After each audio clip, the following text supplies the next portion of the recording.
Ta'ala, bila Allah pilih Islam, automatically Allah bagi kita Islam. Cara tak sedar kita, cara tak boleh pilihan, tiba-tiba Allah beri agamanya, agama yang ia redha. Inna dina indallah al-Islam. Kena wirid solat maghrib yang panjang ini, wirid ahli Madinah ni kita sebut gitu. Inna din indallah al-Islam. Sesungguhnya agama pada Allah itu adalah Islam. Bermakna tuan-tuan, kita berada pada agama Allah yang tak ada Tuhan melainkan Dia. Kita berselamat dan bahagia kita. Pertama, ulang balik, kata Imam Abu Lais, nikmat yang wajib kau syukuri pertama sekali ialah Islam. Dan berkata juga seorang ulama at-tabi'in, namanya Hatib A'sam rahimahullah subhanahu wa ta'ala, dia kata, apabila seseorang tidak pandai bersyukur dengan Islam, apabila tak pandai kau syukur dengan Islam yang kau berikan, kau tunggulah mati kafir dan kufur pada engkau. Auzubillah min zalik. Kata Hatim A'sam rahimahullah subhanahu wa ta'ala, sesiapa yang tak pandai bersyukur dengan Islam yang diberi oleh Allah, siapa yang tak mau syukur pada Islam yang diberi oleh Allah Ta'ala ini, maka tunggulah akhir hayatmu pada keadaan yang buruk nanti. Kerana tuan, kerana syukur itu menjauhi kufur. Firman Allah Subhanahu wa ta'ala ayat 7 dalam surah Ibrahim, wa idh ta'adzana rabbukum la in syakartum la azidannakum wa la in kafartum inna 'adzabi lasyadid. Kan tadi itu kan, la in syakartum la azidannakum, siapa bersyukur tambah-tambah nikmat itu. Wala in kafartum, jika kau kufur, bermakna siapa yang tak syukur kufur. Dalil wadhah, dalil yang terang daripada Allah, siapa yang tak syukur tu kufur. Maka mari sama-sama kita syukur pada Allah Subhanahu wa ta'ala kerana memberikan kita Islam yang tidak ada agama yang lebih dahsyat daripada ini. Allah beri Islam free of charge, FOC, tanpa ada bayaran apa-apa. Allah memilih kita dengan penuh ihsan, dengan penuh kasih sayangnya, kerana Allah itu Ar-Rahmanur Rahim. Kalau dalam kitab lama-lama dia kata apa, Ar-Rahman itu pemurah ia pada ahli bumi, murah ia pada ahli dunia. Ar-Rahim itu pengasih ia akan ahli akhirat. Kalau kita lama-lama jumpa begitu, maka tuan-tuan dan Allah sekalian, Allah Ta'ala memilih kita dan wajiblah kita mensyukuri nikmat Dia, sebab Allah sayang kita rupanya. Tapi sayangnya, dalam sayangnya Allah dan manusia, manusia tak tahu bahawa Allah sayang dia, dan lebih biadab dia dengan Allah bila dia tak mencari cinta dan sayang balik pada Allah. Tentu ada muslimin dalam surah Isra ayat 7 juga, dalam surah Al-Isra ayat 7 juga Allah firmankan, hal jazaa'ul ihsan illa al-ihsan, tidakkah kebaikan itu wajib dibayar juga dengan kebaikan? Tidakkah kebaikan wajib dibayar dengan kebaikan? Maknanya Allah beri Islam yang dia sayang, tak boleh kita bayar balik cinta pada Allah Ta'ala. Maka tuan-tuan dan sekalian, belajarlah untuk membayar balik nikmat ini. Mari kita belajar untuk membayar akan nikmat Allah yang tak terhingga, Islam. Kemudian saya ringkaskan, nikmat kedua terbesar, kata Imam Abu Lais As-Samarqandi, nikmat kedua terbesar yang wajib kau syukuri itu adalah apabila Allah sudi mengampunkan dosa engkau. Allahu Akbar. Bila Allah sudi mengampunkan dosa, apa tanda bahawa Allah ampun dosa kita? Tandanya Dia kembalikan kita balik semula pada agamanya Islam ini. Dia kembalikan kita semula balik pada kita, pada Allah. Padahal kita pun, saya pun sama tuan-tuan juga, kalau ta'aruf sikit lah, ta'aruf sikit. Saya sebelum tadi pengusi bagi tahu saya pengajian saya di Pondok Pokok Sena, Pondok Tuan Isid di Kedah, alhamdulillah, di Perabatan Pulau Pinang. Permulaan untuk saya belajar agama. Ini juga hidayah dan petunjuk nikmat daripada Allah. Sebab sebelum tu saya pelajar 1 sampai tingkatan 6 saya dalam bidang ekonomi. Pendek kata, kalau dalam bahasa sekular atau bahasa yang biasa ni, saya fully academic. Saya bukan agama daripada awal. Tapi itulah nikmat Allah yang kita nak bincangkan, nikmat Allah. Saya 1 sampai dengan 6, darjah 6 sampai tingkatan 6 berada pada akademik, sehingga saya diberi petunjuk oleh Allah untuk berubah haluan. Kita tukar channel, bukan kita tukar, Allah tukar channel kita daripada keduniaan kepada agama. Maka pihak saya sendiri tuan-tuan, saya nak sebut banyak-banyak syukur pada Allah Subhanahu wa taala. Kerana Allah memilih jalan untuk kita berada pada Islam, dan Allah kembalikan kita balik kepada agamanya. Untuk tuan-tuan pula, kita tahu dia kita siapa tuan-tuan. Kita tahu siapa kita ini. Sebab itu tuan-tuan, kata ulama, kata seorang ulama, saya sebut ni tuan-tuan, telah ada rakaman dalam YouTube, tuan-tuan boleh layari, dia ada FB, dia ada. Ceramah saya maulid baru ni di Masjid Jami' Jelutung, Pulau Pinang, saya kemukakan benda ni. Kata seorang ulama namanya Syaqiq bin Ibrahim Al-Balkhi,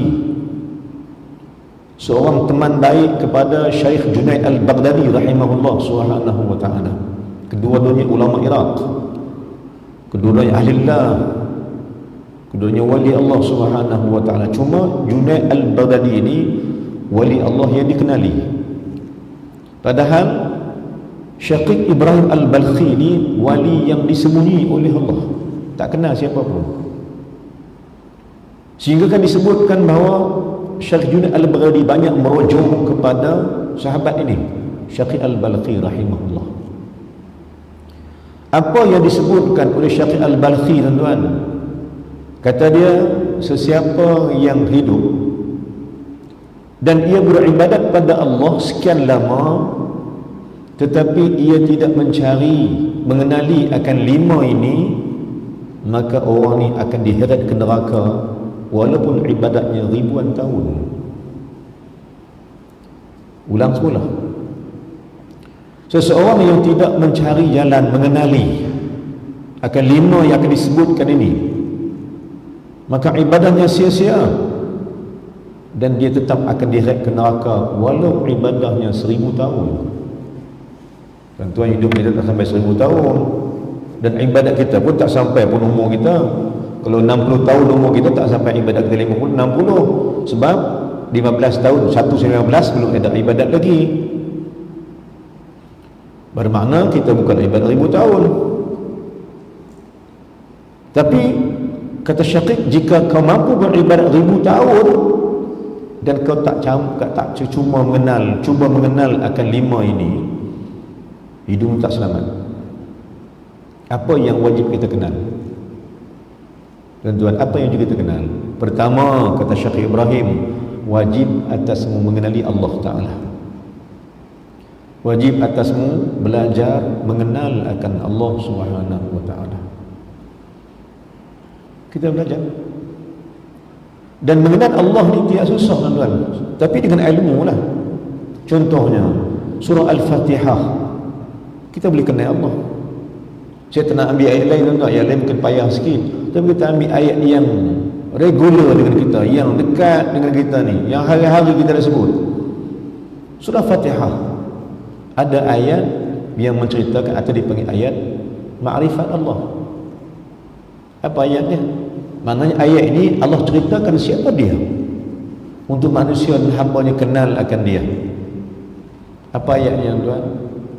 Maka jom ketahuilah, bila kita bersolat, kita baca Fatihah, di sana ada ayat yang kita nak kena perhatikan maksud atau maknanya. Cara ringkas pun tak apa dah.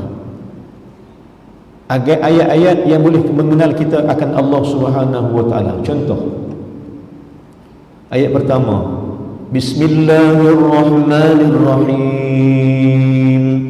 Kenal tak Allah? Kenal lagi Allah? Siapa Allah? Bismillahirrahmanirrahim. Denganmu ya Allah. Siapa Allah? Ar-Rahmanur Rahim. Yang mana Allah ini amat pemurah Ia dan amat pengasih Ia.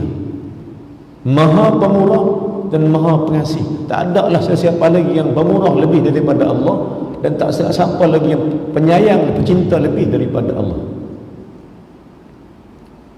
Dia perkenalkan Dia, Allah ta'arufkan siapa Dia, Dia introduce Dia siapa Dia. Rupa-rupanya Allah Tuhan kita ni penyinta dan pemurah. Kenal? Tuan-tuan sekalian, kita ni kalau orang bagi kita satu benda, sehari satu benda, kita dah reti syukur, kita makasih kepada Dia. Contohnya kita naik motor, jadi motor kita ni habis minyak, ada siapa-siapa lalu, dia tengok kita tolak motor, dia kata cakap, "Cik, Zat, saya pergi beli minyak." Pergi beli minyak, kita pun berhenti situ, dia bawa beli minyak, bubuh, start jalan semula. Apa kita kata kepada dia? Terima kasih sebab saya tolong. Siap dengan nombor telefon lagi, nak berkawan, nak add friend dengan dia. Kita nak berkawan dengan orang tolong sekali, sebab dia tolong kita. Tetapi tuan-tuan yang Allah sekalian, kalau kita muhasabah balik, kita lahir, kita hidup sampai hari ini, siapa yang berikan rezeki? Siapa yang berikan nafas dan nyawa? Siapa yang memberikan kita bergerak? Mata melihat, telinga mendengar, otak yang berfikir, mulut yang bercakap, hidung yang mencium, tangan yang memegang, kaki yang memejak. Siapa bagi? Betul banyaknya nikmat Allah Subhanahu wa ta'ala. Kalau kita nak hisab, nak kirakan, nak hitungkan, wa in ta'udu ni'matallahi la tuhsuha. Kalau kamu nak kira nikmat Allah, kamu tak mampu mengira. Ya, banyak sangat. Hanya yang ada pada hamba ialah mengucapkan alhamdulillah, terima kasih pada Allah. Tuan-tuan, dapat sujud solat sunat, kata pada Allah, terima kasih ya Allah. Cuma jangan lafaz dengan kalam sudahlah, terima kasih ya Allah. Bisa sebut dengan kalam pula. Sebut dalam hati, terima kasih ya Allah atas pemberianmu pada aku, kau panjangkan usia aku. Pada aku ni, aku kenal aku siapa ya Allah. Kau tahu aku siapa dan aku kenal siapa aku. Tapi kau penyayang, kau pulangkan aku semula ke agamamu ya Allah. Kau pulangkan semula aku ke masjid ini ya Allah. Kau pulangkan aku semula pada ke jalan kebenaran. Segala puji bagimu ya Allah. Ayat pertama, Allah kenalkan siapa Dia, pemurah, maha penyayang. Ayat kedua, masih Allah perkenalkan Dia siapa? Alhamdulillahi Rabbil Alamin. Kenal Dia? Kenal siapa Dia? Allah Ta'ala ni Rabbil Alamin, Tuhan sekalian alam. Apa dia alam? Alam kita tauhid kata alam tanda adanya Allah. Alam itu maksud alam tanda. Makna alam, alam tanda. Tanda apa? Tanda adanya Allah. Maka Allah tunjukkan Dia wujud dengan wujudnya alam. Maka alam dia jadi milik Dia. Alam jadi milik Allah, dan kita sebahagian daripada alam. Jadi siapa Tuhan alam? Allah. Kita berada di bawah takluk Dia. Kalam ulama Ibnu Ajibah rahimahullah subhanahu wa ta'ala, bila kau baca alhamdulillahi, bagi kasrah di bawah menunjukkan bahawa wajib kau berada pada takluk Allah. Kita baca alhamdulillah, kasrah di bawah ni alhamdulillahi. Menunjuk apa bagi bawah? Menunjukkan bahawa engkau wajib berada di bawah takluk Allah. Itu nak cara nak kenal yang disusun oleh ulama-ulama tauhid, ulama-ulama fiqh dan sebagainya. Nak bagi tahu bahawa kita ni berada di bawah takluk dan kuasa Allah. Kerana kita hamba dia dan kita alam. Tapi walaupun kita ni hamba dia, alam, kita berada di mana tuan-tuan? Kita berada di bawah Ar-Rahmanur Rahim. Kenal lagi Allah Ta'ala. Allah ulang 2 kali tuan-tuan akan sifatnya, tapi malamnya manusia masih tak kenal dia. Allah ulang ayat ketiga, Ar-Rahmanur Rahim. Allah ulang lagi sifat dia. Tapi kata Allah, kalau kau tak kenal juga aku penyinta engkau, jika kau tak kenal juga aku ni pengasih engkau, kau tunggu hari kiamat nanti. Maliki yaumiddin. Kau jaga hari kiamat nanti, hari pembalasan atas engkau yang tak mengenal aku, kata Allah. Itu yang pertama. Ni tuan-tuan, ni bukan tajuk lagi tuan-tuan, tak main tajuk lagi. Saya kena ronda dulu, nanti dia main tajuk lah. Kita pusing dulu lah, makan-makan angin dulu kan. Kita sebut nanti insya-Allah apa yang kita nak bincang. Yang kedua yang wajib kita kenal ialah Nabi SAW. Jika kau ibadat tak kenal Muhammad, ibadat sia-sia. Sekarang ini tuan-tuan, kita kenal siapa? Kita kenal Nabi? Siapa Muhammad? Maka bila tak kenal, kita kena wajib mengenali dia, kerana dia amat menyintai kita sekalian.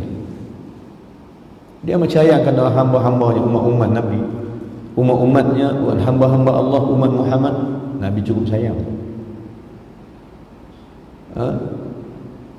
Kerana dia Nabi rahmah, Nabi yang pencinta akan hamba-hamba Allah, dan Nabi yang menyintaikan umat-umatnya.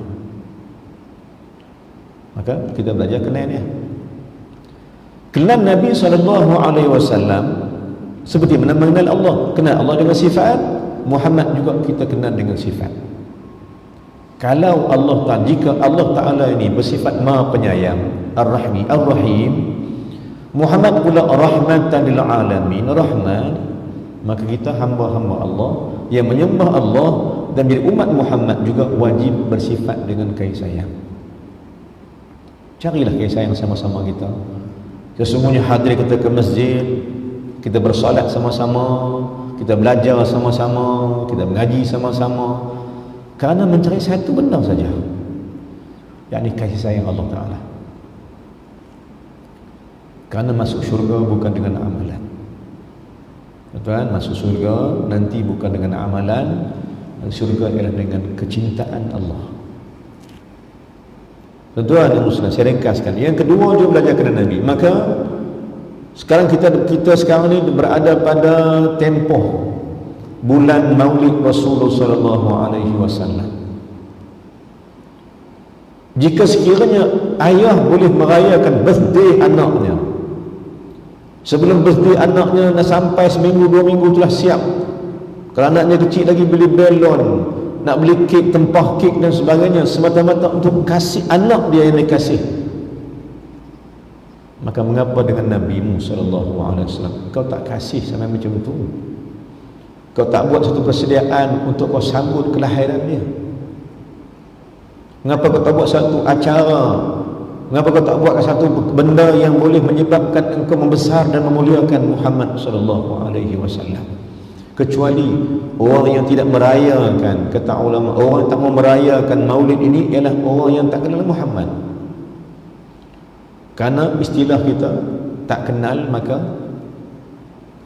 tak cinta. Maka jom kenal Nabi SAW. Tetapi malamnya hari ini umat Islam telah ditunjukkan jalan keluar daripada mengenal Nabi. Maknanya Nabi ini tak dikenal lagi dah.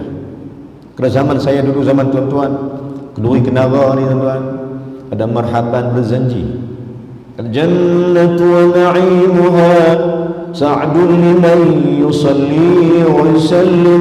Baca rawiyah. Wa ba'du fa'aqu, baca. Wa muhayyan, baca. Kita baca apa? Baca sirah, baca rawi meriwayatkan kisah Nabi SAW. untuk kecintaan. Marhaban, marhaban, panggil orang ramai untuk memuliakan Rasulullah sallallahu alaihi wasallam pada qalbi, pada hati. Kenapa? Kerana kita buat sambutan itu kita tak jumpa Nabi, tapi kita nak merayakan keseronokan cinta Nabi terlahir dalam hati, gembira yang dikeluarkan dengan perkataan dan perbuatan. Tuan-tuan yang muslim, kena Nabi Muhammad sallallahu alaihi wasallam. Yang kedua dan yang ketiga, untuk kenal Nabi Muhammad sallallahu alaihi wasallam, kata Syekh Ibrahim, wajib yang ketiga, engkau kenal siapa engkau. Nah, kita siapa? Kalau siapa tak kenal diri, maka tak akan kenal Muhammad. Dan siapa tak kenal Muhammad, dia tidak akan kenal Allah Subhanahu wa taala. Kita rasa tentang kita siapa? Kalau bahasa Inggeris, you think who you are. Kau fikir kau siapa? Engkau siapa di atas alam ini? Siapa beri kau makan minum? Siapa yang berikan kau rezeki? Siapa yang berikan kau kesenangan, kenikmatan? Siapa? Engkau sendiri? Tak. Allah berikan segala-gala pada engkau, kerana Muhammad itu Nabi yang penyayang. Allah sayang Muhammad dan Allah sayang umat Muhammad sallallahu alaihi wasallam. Maka tuan-tuan, untuk mengenal Muhammad, kita kena kenal siapa kita ini. Kita semak-semak balik untuk kita buka kitab tauhid. Kita buka kitab tauhid, tuan-tuan. Maka buka kitab tauhid, kita kenal Allah Taala wujud dan maqam. Sifat 20. Kita buka pula sifat 99, Asmaul Husna. Kita kenal Allah. Bila kenal Allah Taala, tuan-tuan, saya belajar dengan guru saya, Syekh Yusuf Riq Al-Baqur Al-Hasani, seorang ulama keturunan Nabi SAW. Sekarang di Timbalan Mufti Lubnan dan AJK Fatwa Syria.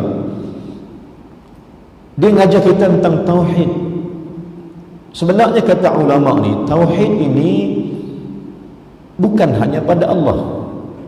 Tauhid betul hak Allah, tapi siapa yang nak mentauhidkan Allah? Tuan-tuan, Syekh kata apa kat saya? Kau yakin tak Allah Ta'ala itu sempurna? Ya? Wujudnya sempurna, qidamnya sempurna, baqanya sempurna, segala sifat 20-nya sempurna. Sempurna dengan apa?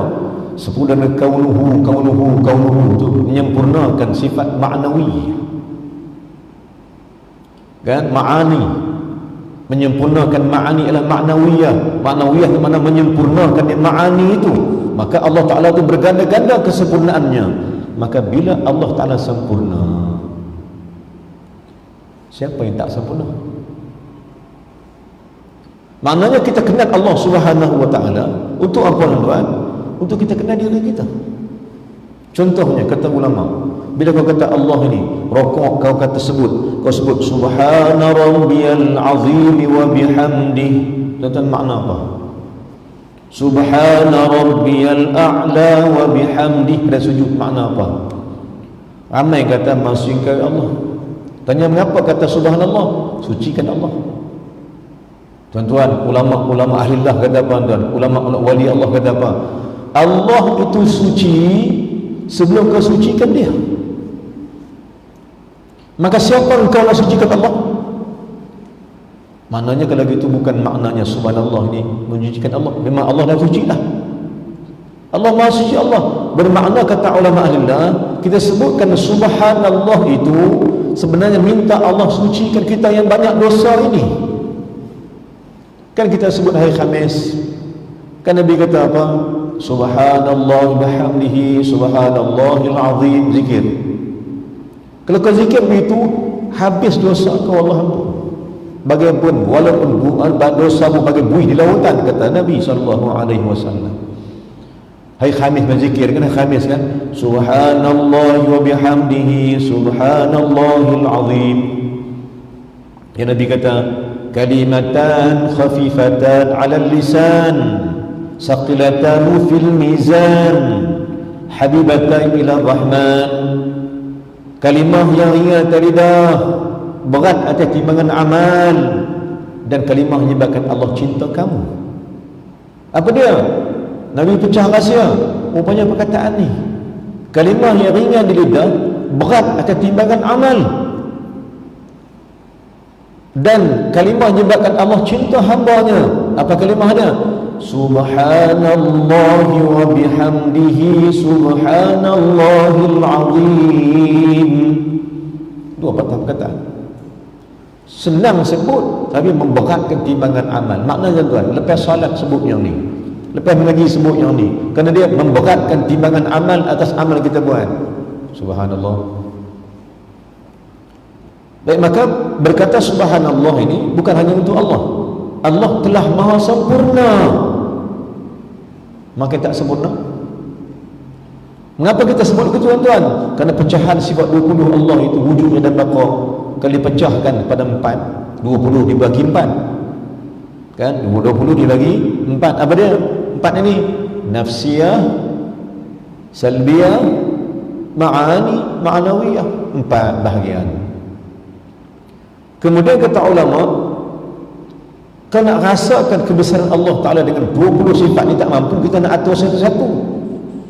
Maka kesimpulannya sifat Allah 20 ni dipecah jadi, akhirnya menjadi 2. 20 pecah 4, pecah 4, pecah 2. Apa yang 2 ni tuan? Yang wajib dibawa dalam solat, yang wajib dibawa dalam ibadat. Apa dia? Tidakkah Allah Ta'ala itu sifat yang terakhir daripada sifat 20 itu ialah Allah itu istighna dan iftiqar. Istighna mana Allah terkaya daripada makhluk, iftiqar bermakna manusia berhajat kepada dia. Pasal berhajat, hamba lemah berhajat pada Allah Ta'ala. Maka ini yang kita buat orang salat. Allah sempurna, Engkau sempurna ya Allah, aku ni maha lemah, aku ni maha terkurang, banyak dosa, banyak kesilapan, menanggung berbagai-bagai kesalahan dan kedosaan. Kata ulama tuan-tuan, kalau buka kitab Munatul Musalli atau kitab Pati Munatul Musalli, kitab Syekh Al-Fatani rahimahullah subhanahu wa ta'ala, dia kata apa? Merokok itu membongkok. Bongkok siapa? Bongkok sebab menahan dosamu yang banyak. Maka kau katakan subhana rabbil azim bihamdi, agar Allah lepaskan dosa kau dan kau i'tidal balik semula, ringankan badan balik semula kerana dosamu gugur. I'tidal. Bila i'tidal Allah ampun dosa kau, kau kata pada Allah. Apa kita kata pada Allah untuk i'tidal? Sami Allahu liman hamidah, bermakna Allah mendengar siapa memuji dia. Puji Allah ni pasal apa puji? Puji di hati. Sebab apa puji Allah di hati? Kerana Allah sudi mengampun dosa kita yang berat masa rokok tadi. Kita i'tidal semula, hilang dosa.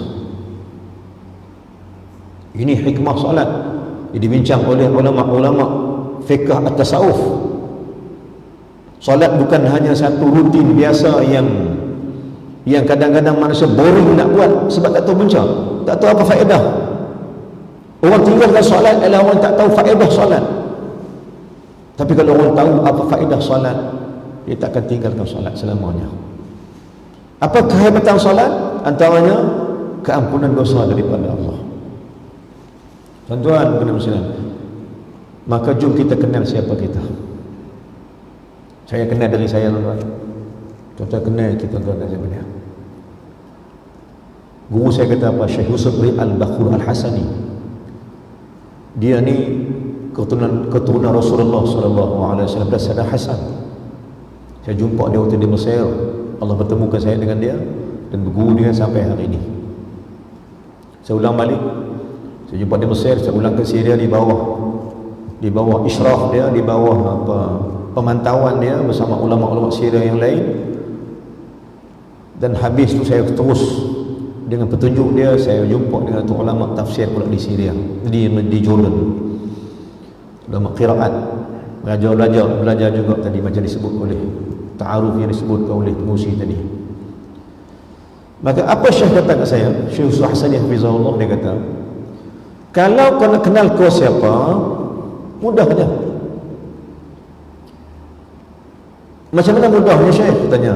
Syekh kata, kalau kau nak tahu kau siapa, kau tengok apa kau buat bila engkau bersendirian. Kau tahu siapa kau. Allahu Akbar. Simple kan? Kalau kau kenal kau siapa, kau tengok apa kau buat ketika kau bersendirian. Adakah kau taat Allah ketika itu? Adakah kau banyak zikir pada Allah? Atau kau mentelaahkan kitab engkau?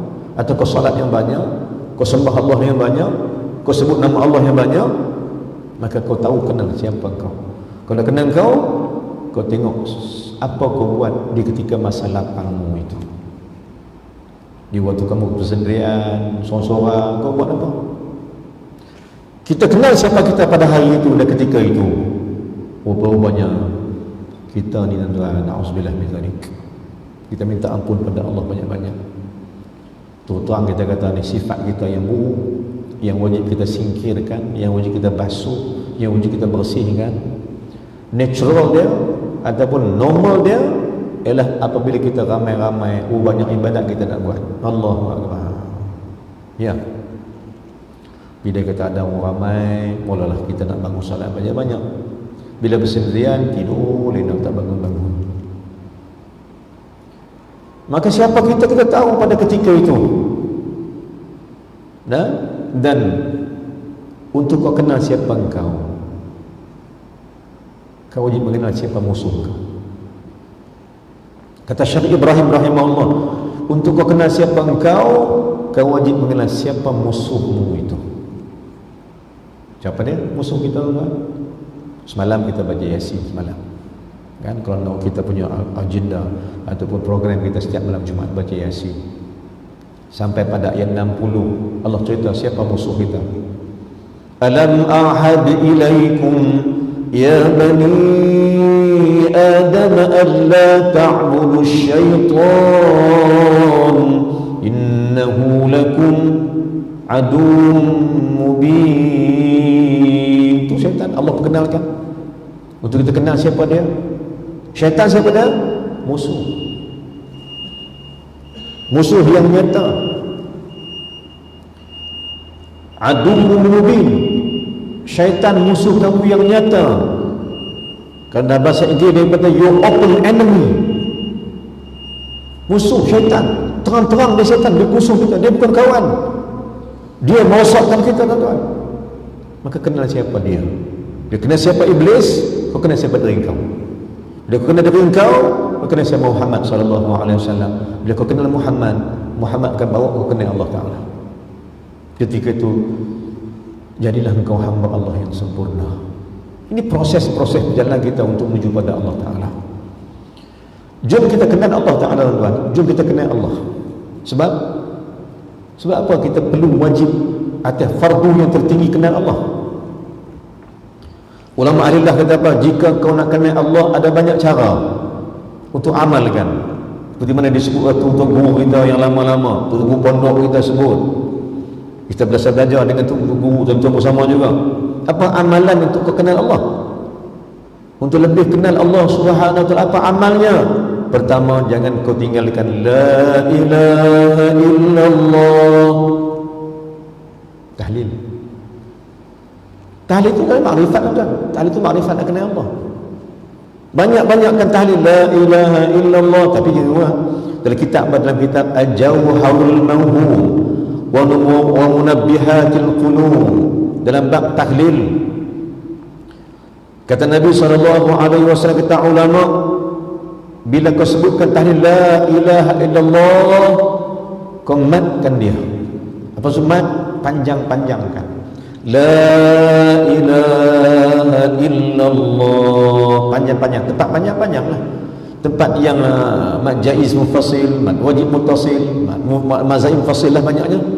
La ilaha illallah. Allah, kalimah Allah mali sukun. Di tempat yang kena panjang-panjangkan. Sebab kita kata apa? Apabila kau sebut nama Allah dengan kau matkan, kau panjangkan, dia akan runtuh. Dalam bahasa kitab, akan runtuh daripada engkau, akan lekang daripada engkau 4,000 dosa. Subhanallah. Allah sayang kita kan? Allah sayang kita kan? Simple, amalan simple. Sebut la ilaha illallah, la ilaha illallah. Panjang-panjang kan? Ratus kali, berapa kali satu hari semalam. Apa yang jadi? Apa jadi tuan? Kata Nabi SAW, ta'liq ulama kata akan hilang daripada kau 4,000 dosa. Berapa kali? Sekali ucapan engkau la ilaha illallah, hilang daripada engkau 4,000 dosa. Tak nak lagi, terpulang. Alaikum, apps to you. Terpulang. Kalau nak buat tak buat. Kalau kau nak kekalkan dosamu, sila tinggalkan zikir. Kalau kau nak dosamu hilang lekang, sila berzikir. Sini je lah. Kan? Maka penghalang kita berzikir ialah iblis, syaitan. Tak kenal Allah. Maka nak kenal Allah pertama, ulama kata apa? Ulama tauhid, alillah, sebut.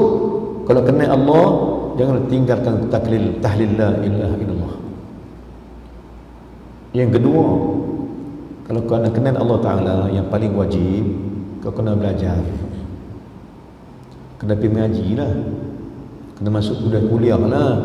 Kena menadah kitab lah kita. Ya, tak ya. Jika tidak, bahaya menanti tuan-tuan. Siapa tak kenal Allah, bahaya menanti. Apa bahaya menanti? Kau mati nanti, soalan pertama daripada malaikat bertanya tentang makrifatmu akan Allah. Soalan pertama, the first question, soal awal fil qabri. Pertama, soalan pertama di kubur apa dia? Man rabbuka, siapa Tuhanmu? Bermakna Allah bertanya, malaikat bertanya, kau kenal tak Tuhan kau? Berat ni tuan, tak jawab ni. Kita faham tak jawab soalan ni berat. Kalau ulama sebut apa? Ulama sebut ada mayat yang telah kembali pada Allah 50 tahun, mati dia 50 tahun dulu. Tapi ada mayat yang masih belum dapat menjawab soalan yang pertama. Tak mau jawab dalam kubur, sila tinggalkan Allah Ta'ala. Jangan pernah kenal dia, jangan kenal dia. Jangan belajar, jangan apa, tanah tak ada kitab, jangan bicara ilmu, jangan jauh dari batu guru, lari. Senang memang senang pun, tapi payahnya nanti kau nak mati, kau payah. Masuk kubur kau susah. Kerana soalan makrifat Allah. Man rabbuka, kau kenal tak siapa Tuhan? Wa man nabiyuka, siapa nabi kau? Kenal tak nabi kau siapa? Rupa-rupanya tuan, dia tak yang wajib akan kita belajar mengenal akan Muhammad, untuk kita belajar Muhammad membawa kita mengenal Allah Subhanahu wa taala. Praktikal. Tuan-tuan ya Allah sekalian. Jadi dia tak payah kita kena belajar lah. Dan kata yang kelima, kenal yang kelima, wajib aku mengenal agamamu sendiri, supaya kau tak terikut dengan agama lain. Hari ini kita mungkin terikut agama lain, tuan-tuan. Orang Islam hari ini dipaksa untuk ikut agama lain. Kristian, ya, dicanangkan dalam serata dunia. Dia perlu war-warkan untuk meningkatkan taraf hidup negara dan rakyat, kena kerja hari Jumaat. Contohlah, disuruh bekerja hari Jumaat. Bila bekerja hari Jumaat, tuan-tuan, buat apa lagi? Jumaat macam mana? Jumaat akan jadi lewat. Jumaat akan jadi terlambat. Hatta ada orang yang sibuk dengan kerjanya, tinggalkan hari Jumaat untuk bersolat. Hatta ada orang yang orang Islam yang tak keulang-alik ke masjid hari-hari, datang hari Jumaat saja. Tu pun datang lewat balik awal. Datang lewat balik awal. Hari Jumaat dia datang pun. Hari Jumaat saja datang dia. Hari lain tak datang. Maka ia telah mengubah diri dia ikut akan agama Kristian yang seminggu sekali ke gereja. Allahu Akbar. Sedangkan Islam berbeza. Islam wajib datang ke masjid 5 kali satu hari. Itu orang Islam. Kristian tak apa, seminggu sekali nak pergi tak pergi sudah. Tapi Islam no. Kau wajib datang 5 kali sehari. dan wajib datang Jumaat awal kerana kau Islam. Maka wajib kau kenal akan agamamu Islam, apa arahan agamamu, apa perintah Allah Ta'ala atas dirimu sebagai seorang Islam, wajib kenal. Tapi malangnya tuan, diprogramkan oleh badan-badan dunia, dan kita pun dengar macam-macam hal. Kita terpaksa menjarakkan solat ini, katanya disebabkan apa, COVID. Yang dinasihati, penasihat tentang kesihatan dunia ni siapa dia? WHO. Ini kita dengar-dengar. Tapi walaupun kita wajib ikut SOP yang ada, kerana kita insan yang taatkan Allah, walaupun kita berjarak-jarak, tapi hati kita dengan Allah Ta'ala wajib. Walaupun kita terpaksa hidup dengan bermacam-macam kekangan dalam kehidupan, terpaksa dengan normal baru kehidupan, tapi tuan Allah, jom kita kenal Islam. Islam yang dibawa Nabi SAW, Islam yang dijaga oleh Nabi SAW, bagai menjaga lebih daripada nyawanya sendiri. Nabi jaga Islam ni lebih daripada nyawanya sendiri, biar ia mati. Sahabat pula, biar mati kami, jangan mati engkau ya Rasulullah. Tahan diri Abu Bakar As-Siddiq dalam perang Uhud, dan sahabat-sahabat dalam perang Uhud melingkungi Nabi waktu mana dipanah oleh tentera orang kafir Quraisy. Dalam musyrikin Quraisy panah Nabi, sahabat-sahabat melindungi Nabi dengan badan-badan mereka sendiri kerana menjaga Nabi SAW untuk menjaga Islam. Jaga Islam ni bukan hak siapa-siapa tuan, hak kita bersama. Sebab Allah dah pilih kita Islam, wajib kita jaga Islam. Tuan-tuan dan muslimin, wajib kita menjaga Islam. Maka kita akan cinta Islam bila kita kenal Islam. Islam agama Allah Subhanahu wa taala. Tuan-tuan dan muslimin, masa pendek ni pengusi kita nak bagi masa seluas-luasnya ke saya. Kalau saya dulunya tuan-tuan, kuliah saya dekat pondok saya, hari Rabu kehadiran hampir 1000 orang sebelum PKP ni.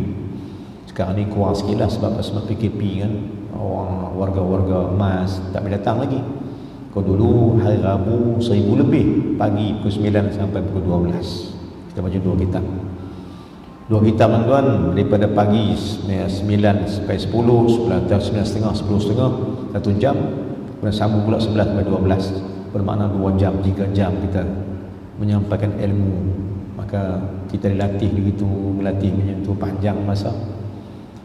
Saya ke Selangor baru ni dalam suasana PKP, apa dalam COVID lah, lepas COVID baru ni saya ke Selangor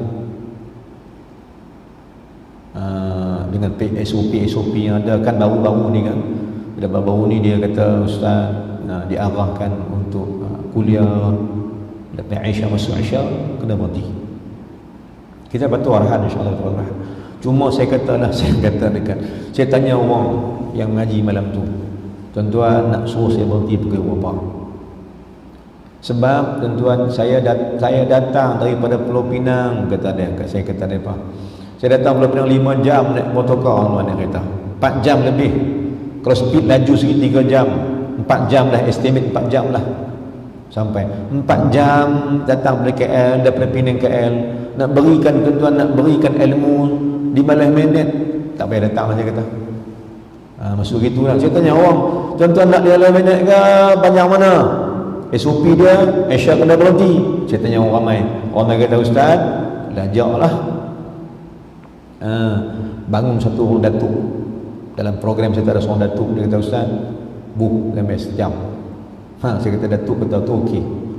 Datuk bagi satu lesson besar ke saya pun kata kalau boleh datuk bukan sejam, subuh saya nak berhenti.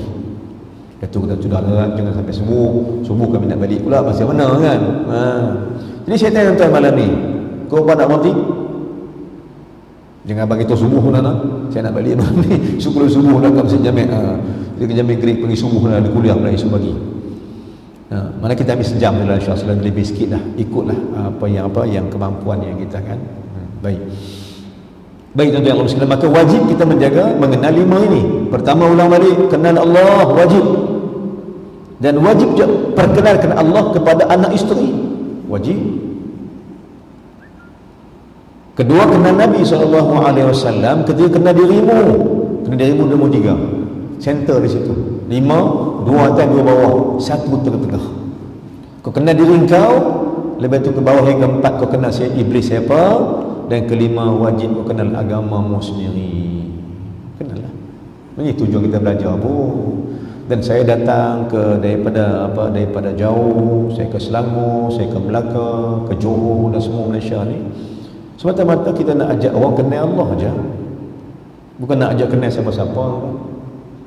Kita nak ajak audiens, kita nak ajak orang ramai, kita nak ajak siapa-siapa juga yang datang ke masjid, rumah Allah, kita nak ajak dia, jom kenal engkau akan Allah.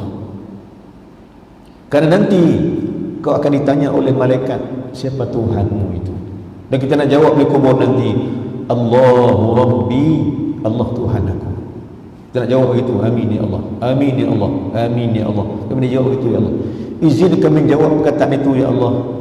Izin kami berkata di kubur kami nanti, ya Allah, Allahu Rabbi wa Muhammad Nabi, Allah Tuhanku dan Muhammad Nabi aku. Nak jawab begitu ya Allah. Mudah-mudahan dengan izin Allah Ta'ala, dengan syarat kita kenal. Tuan-tuan puan Muslim, masa ringkas 8.30 lah. Maka sambutan Maulid Nabi yang kita rayakan dalam bulan ini, dan bukannya bulan ini, kita nak rayakan kalau boleh setiap hari. Setiap hari Nabi ada dalam diri kita. Setiap hari Nabi itu wujud dalam kehidupan kita. Kerana Rasulullah datang membawa 2 benda. Allah utuskan Muhammad sallallahu alaihi wasallam membawa 2 perkara. Pertama, Allah arahkan Muhammad membawa ilmu. Bawa ilmu. Apa dalil ilmu? Iqra bismi rabbikal ladzi khalaq. Dalil ilmu. Maka Islam agama ilmu, agama pengetahuan dan amalan. Islam bukan agama duduk saja. Islam bukan agama suka-suka. Islam bukan agama kebudayaan. Islam bukan agama turut-turut, pak turut bukan. Orang solat kita solat, orang puasa kita puasa. Islam bukan agama begitu. Islam agama ilmu. Bermakna buatlah ibadat dengan ilmu. Wajib.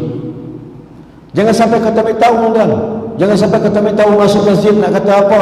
Jangan sampai begitu. Ambil tahu masuk masjid nak kata apa ke Allah. Ya. Ambil tahu benda apa yang wajib.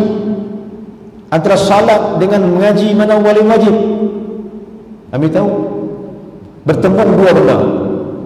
Wajib fardu dengan wajib belajar. Mana satu dahulu? Maka kita beri laluan pada ilmu. Kan? Kenapa? Kerana ilmu asas ibadat.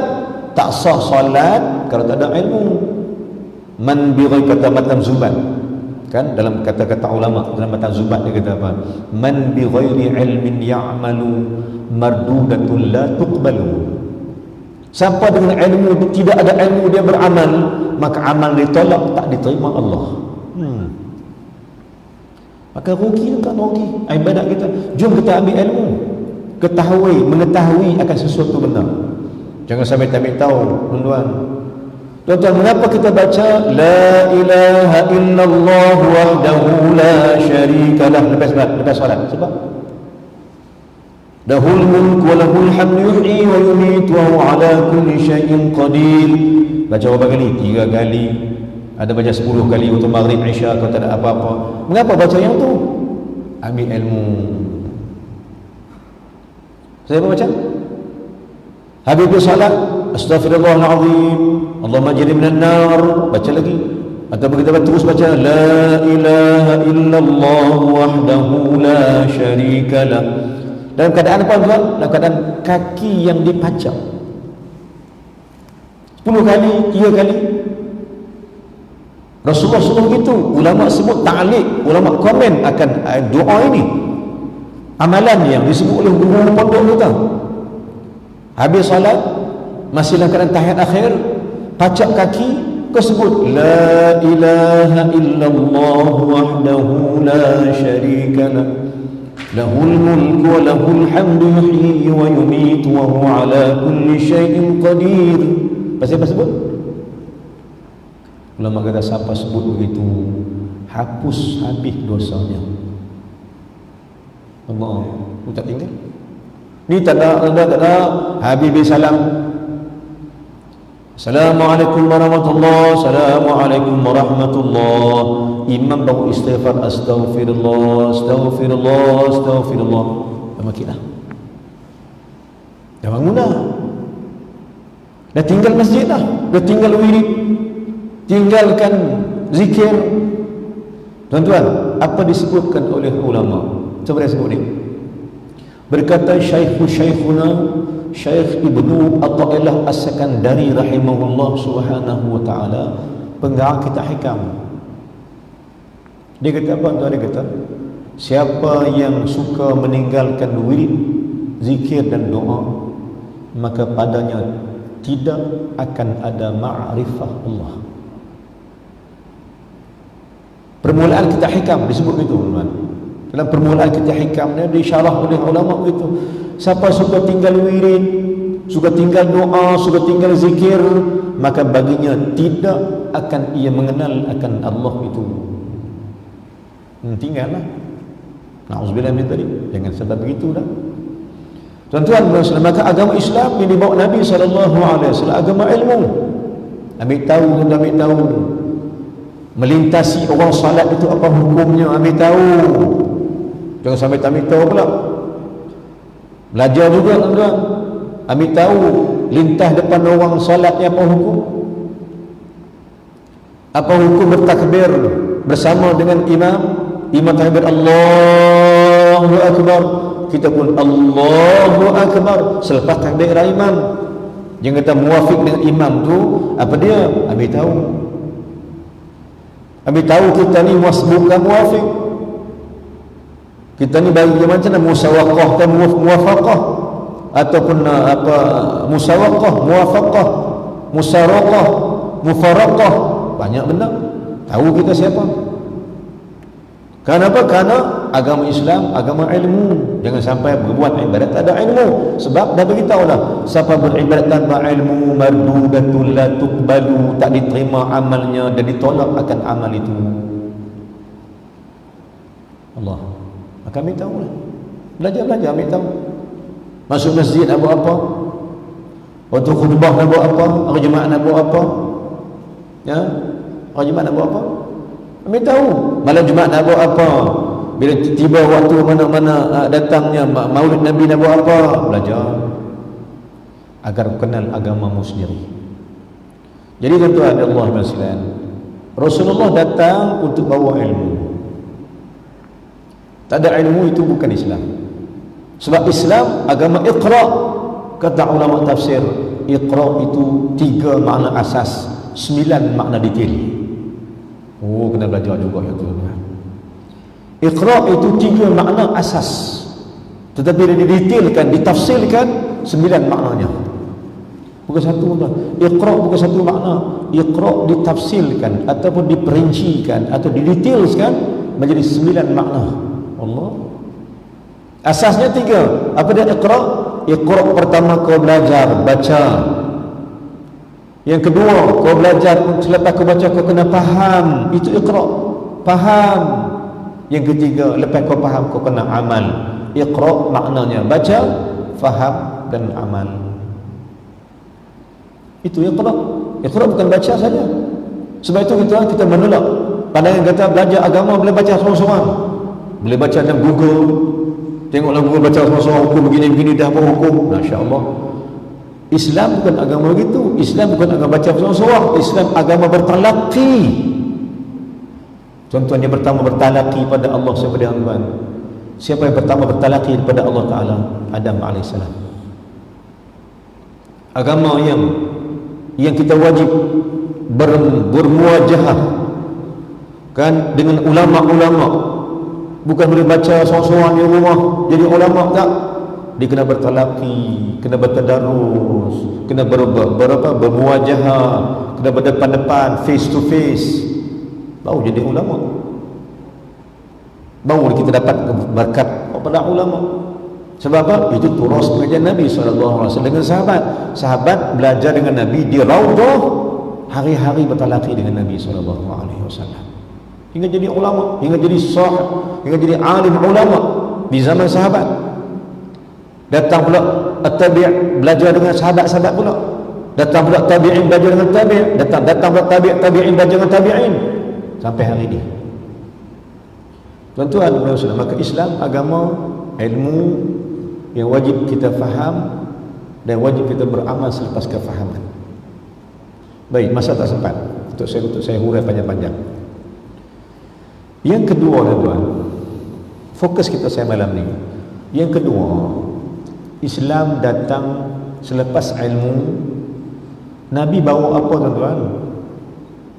Yang kedua, Rasulullah bawa akhlak dan adab. Maka belajarlah dengan ilmu, dengan pengetahuanmu itu, kau belajar beramal. Kerana ilmu ni dia pecah dua. Pertama, ilmu daripada knowledge, pengetahuan. Kedua, ilmu amalan. Tukarkan pengetahuan kepada amalan, bukan pengetahuan saja. Kau tahu tu banyak, tuan. Kalau ramai yang tahu, ramai orang Islam tahu bahawa salat tahajud itu penting, tak solat juga, saya tak amal. Orang ramai yang tahu berpuasa sunnah Khamis, Isnin Khamis itu baik, tak puasa juga, dia tahu. Dia tak terjemahkan benda itu pada amalan. Padahal amalan itulah, tuan-tuan dan muslim, dalam hadis kursi Allah kata apa? Sesungguhnya pada di engkau dan pada engkau itu terbahagi tiga.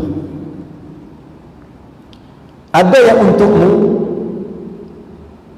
ada yang untukku, dan ada yang kita berkongsi bersama, kata Allah. Ada yang untuk kau saja, ada yang untuk Allah saja, ada yang untuk dirimu saja, dan ada untuk kau berkongsi dengan Allah Ta'ala. Abi tahu, tuan-tuan, Abi tahu. Sebab itulah kitab, banyak-banyaklah kitab kata apa? Dimulakan kitab itu i'lam dalam kurungan, contohnya kitab Darul Madhi. I'lam nama ketahui olehmu. Kami tahu tentang agama Islam, kami tahu supaya beradab. Kan datang Nabi SAW bukan hanya bawa ilmu, tapi membawa adab itu. Kemuncak ilmu kita adalah adab, akhlak. Maka apa akhlak yang kita nak bicara malam ini sikit, tuan-tuan? Izinkan saya berbicara sikit tentang satu adab akhlak yang terpenting dalam Islam. Yakni Islam agama respect. Islam agama hormat, ihtiram bainana. Islam agama respect each other. Islam agama respect sama-sama kita, agama ihtiram, agama memuliakan sawa sedemi sawa. Islam bukan agama apa, tuan? Islam agama hormat, menghormati. Maka belajar hormat majlis ilmu. Belajar hormat siapa depan kau. Belajar hormat siapa mak ayah kau. Belajar hormat siapa guru kau. Belajar hormat siapa Tuhan kau. Belajar hormat di mana kau berada sekarang. Belajar hormat sikit. Ini Islam. Islam bukan agama main-main. Islam agama respect. Tuan-tuan dan muslim, saya tanya satu soalan, tuan-tuan. Mengapa iblis dilaknat Allah? Tuan-tuan, mengapa iblis dilaknat oleh Allah Subhanahu wa taala? Padahal dia ini hamba Allah yang banyak ibadat. Satu ketika dulu. Dan malah disebut juga bahawa dia ini ketua kepada malaikat sekaliannya. Tiba-tiba dipecat dia daripada jawatannya. Soalan saya, tuan-tuan, mengapa iblis dilaknat Allah? Allah sebutlah, kan? Allah sebut dalam Al-Quran muka surat yang ke-6 surah Al-Baqarah baik ke-7, 6 dan 7 daripada bawah. Ulang balik. Juzuk yang pertama muka surat 6 ayat 34 surah Al-Baqarah sebelah kiri baik 6 daripada bawah. Tuan-tuan jumpa itu ayat. Allah kata pada iblis, usjudu li Adam fasajadu illa iblis aba wastakbara wa kana minal kafirin. Ulang balik tuan-tuan, kita ada jumpa ayat mana? Buku surat 6 surah Al-Baqarah ayat 34 bagi 5-6 daripada bawah dah kiri. Allah kata usjudu li Adam fasajadu illa iblis aba wastakbara wa kana minal kafirin. Nah, ini jelas dah kan? Maka soalan kita lah, soalan sama-sama kita untuk tahu mengapa iblis dilaknat Allah. Why? 5 tu. Oh, dia sebab dia sombong. Sombonglah. Tapi sebenarnya Allah kata apa? Sebelum dia sombong itu, awal-awal iblis buat itu benar. Aba. Apa mana aba? Bila Allah kata usjudu li Adam fasajadu illa iblisa aba. Apa mana aba? Aba ni diterjemah oleh ulama. Aba di mana enggan, tak mau, refuse. Tu. Tak mau. Enggan belajar, enggan salat, enggan terima nasihat, enggan berzakat, enggan datang masjid, tak nak. Maka tuan-tuan, pertama sifat iblis yang pertama ialah enggan, aba. Pasal pada enggan, wastakbar, kerana dia sombong. Tuan-tuan dan sekalian, di sini kita faham bang, tadi faham. Ulama sebut, Syekh saya sebut apa? Syekh tafsir saya sebut. Iblis ini dilaknat oleh Allah kerana bukan sebab dia lawan Allah. Bukan dia tak sembah Allah. Dia sembah Allah. Tapi Allah marahkan iblis ni kerana ia tak pandai menghormati Adam AS. Dia tak erti nak hormat Adam. Allah suruh dia usjudu li Adam. Sujud bermakna hormat, bukan sujud macam hormat solat. Sujud bukan bermakna sujud solat. Sebab takkan Islam agama sembah manusia. Takkan manusia sembah makhluk. Takkan Allah nak suruh Adam itu disembah oleh iblis menyembah Adam? Tak. Usjudu bukan sembah. Usjudu bermakna hormat akan Adam itu. Maka Islam agama apa tuan? Islam agama respect. Islam agama menghormati.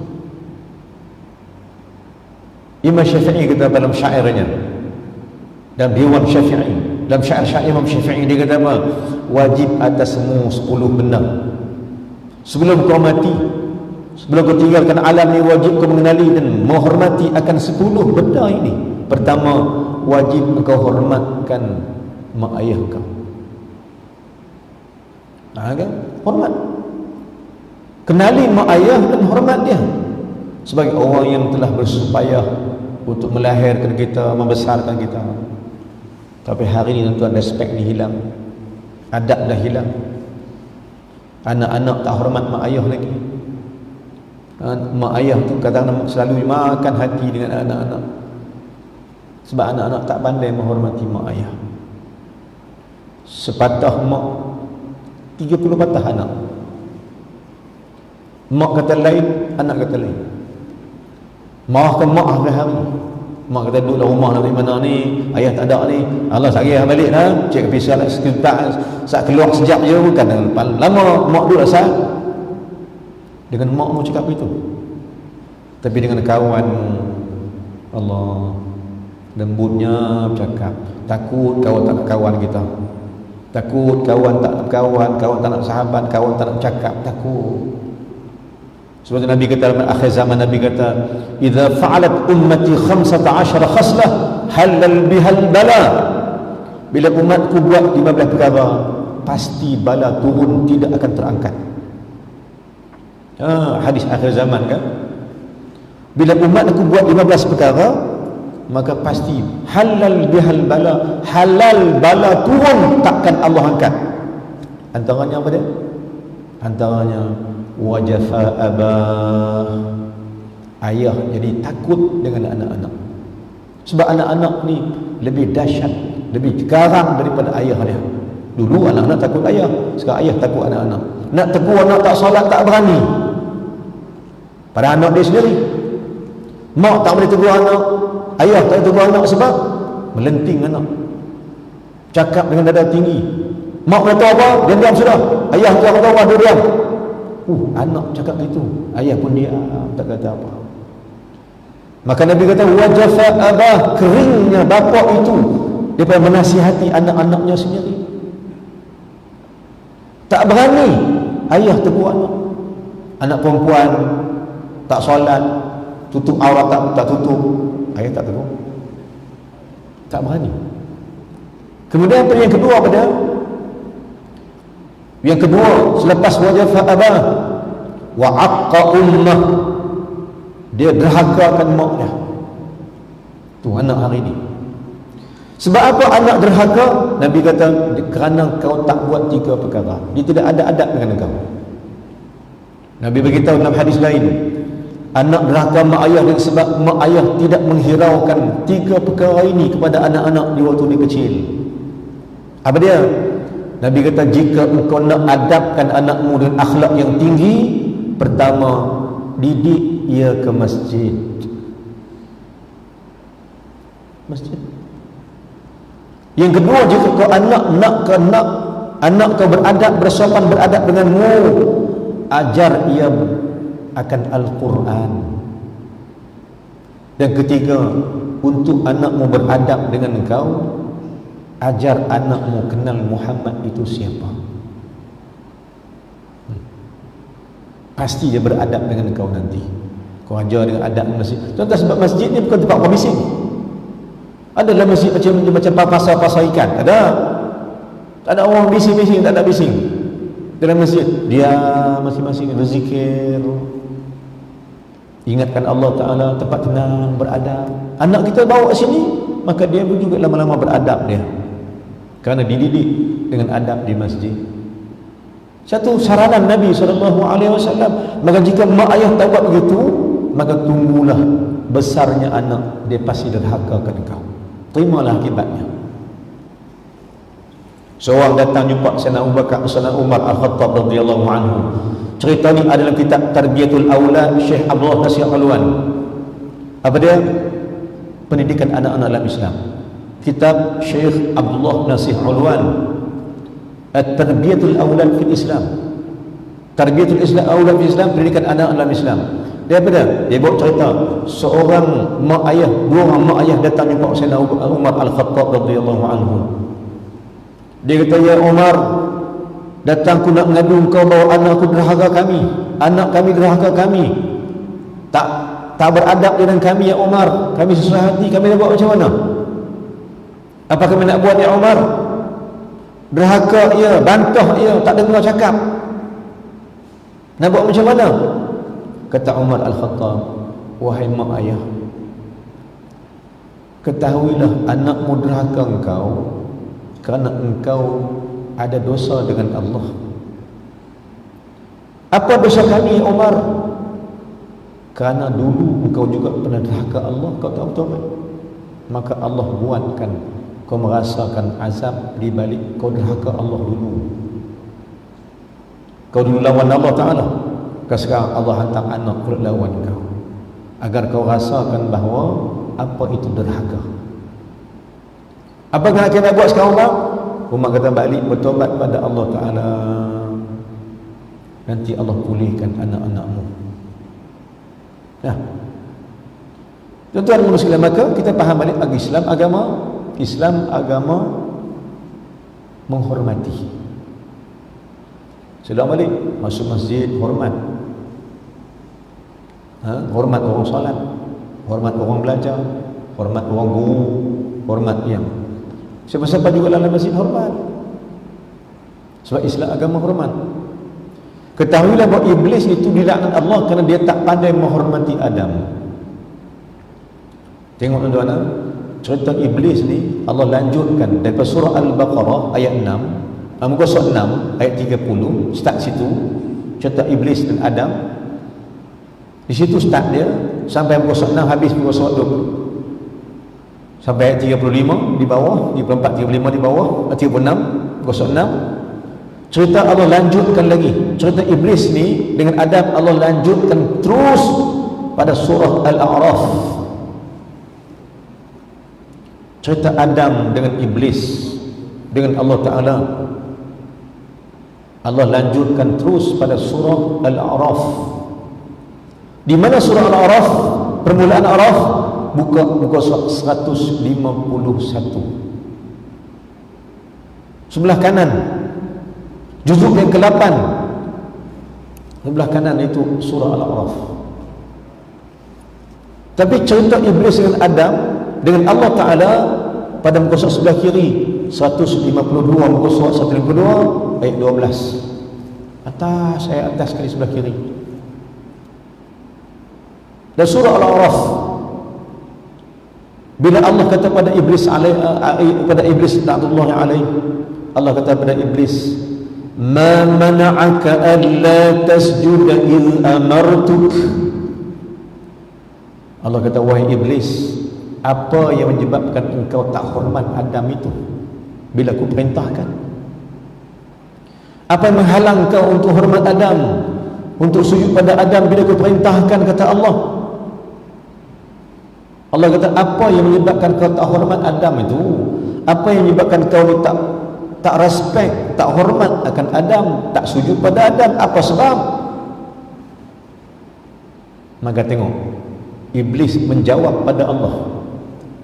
Dia tak hormat pula pada Allah Ta'ala. Dia kata apa? Ana khairu min. Ya Allah, aku lagi baik daripada dia. Saya better lagi daripada dia. Saya lebih baik daripada Adam, kata Iblis pada Allah. Dia menjawab, dia berdialog, dia membantah akan Allah Ta'ala. Berani dia jawab, kerana dia tak pandai menghormati Allah Ta'ala, memuliakan Allah Subhanahu Wa Ta'ala. Selepas Allah perintahkan dia untuk hormat Adam, dia tak nak. Rupanya dalam menghormati Adam itulah perintah memenuhi perintah Allah. Dua-dua Iblis tak buat. Dia kata apa? Ana khairun minhu. Aku lebih baik daripada dia. Sebab itu tuan-tuan sekalian, dalam istilah tasawuf, jaga akan kata aku itu. Yani jauh dia daripada sifat penting diri. Ada niat, dia panggil ada niat. Tuan-tuan kalau pergi ke makam Tok Kenali rahimahullah subhanahu wa ta'ala, terlekat di makam, di kubur dia, dan pagar itu, dalam pagar yang dalam, kan, kawasan pemakam dia ada bumbung, ada dinding. Sebelah dinding dan sebelah batu tu ada satu tulisan, yang ini pesan terbesar Tok Kenali pada anak murid dia. Dia kata apa? Jangan ada aku dalam aku. Kan? Makna apa? Jangan kau ada dirimu itu, jangan penting diri. Kerana pentingkanlah kehendak Allah, bukan kehendakmu itu. Ini jalan tauhid tasawuf. Baik, maka Iblis berkata aku. Tuan-tuan, kata Syekh pada saya pada, Iblis berkata aku sekali, Allah laknat. Tapi umat Muhammad berkata aku ni macam-macam. Aku kaya, aku pandai, aku bijak, aku macam-macam aku tu ada. Tapi dengan rahmat Allah, dengan cinta Muhammad sallallahu alaihi wasallam kita sekalian, Allah maafkan kita. Tapi Iblis Allah tak bagi. Maka tuan-tuan sekalian, saya teringat satu hadis Nabi sallallahu alaihi wasallam dalam bab ini. Hadis dalam dibawa oleh satu ulama muhaddis di Madinah. Dia jumpa kita, dia datang sini. Saya jumpa dengan dia, Syekh ni, dan tanya dia 2-3 benda. Dia hadirkan satu buku yang dikarang, hadis 40 tentang akhlak Nabi SAW. Saya ringkaskan hadis ni tuan-tuan, tentang bagaimana Nabi SAW mengajak kita menghormati, mengajak kita pandai menghormati. Yakni dalam hadis ni Nabi sebut, kata Ibnu Umar radhiyallahu anhu, saya baca mafhum ni saja, masa tak sempat, pukul 9 dah, lepas tu berhenti dah ni. Ibnu Umar radhiyallahu anhuma kata Nabi SAW satu ketika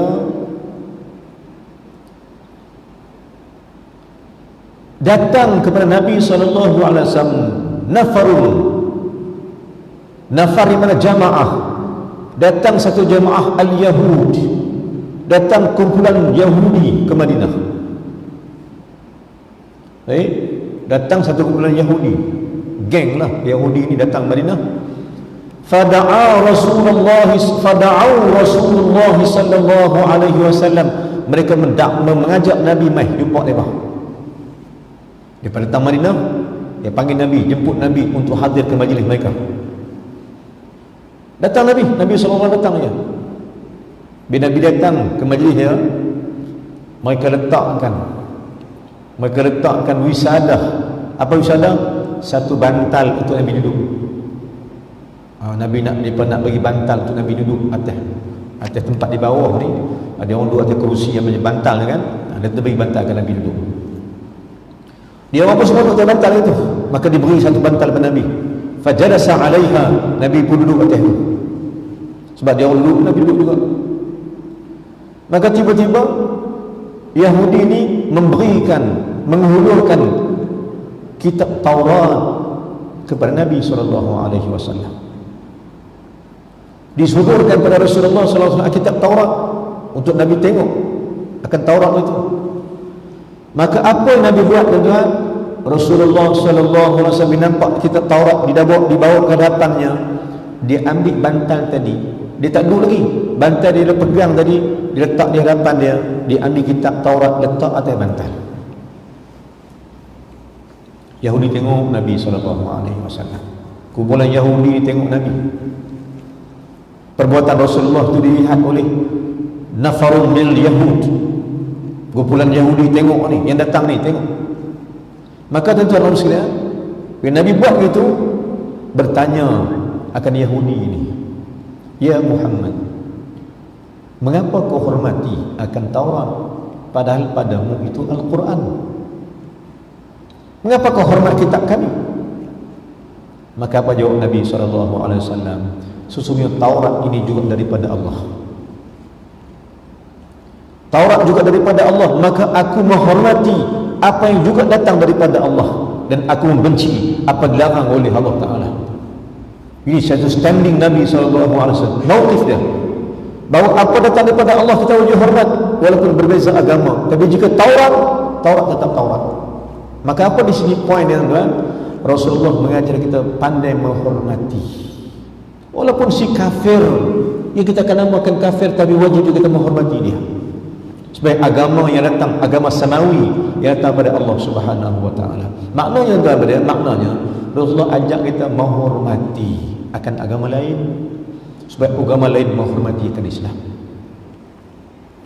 Ini satu standing Nabi SAW. Maka tuan-tuan, saya ringkaskan, Rasulullah membawa adab dalam kita sekalian, dalam kehidupan kita.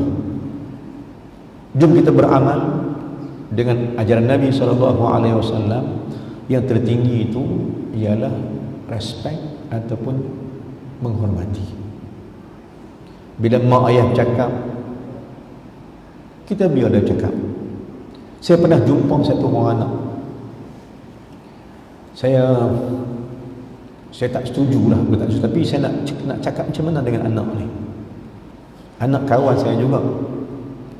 Saya datang rumah dia. Bila datang rumah dia, anak dia dah keluar dari rumah, sembang sekali.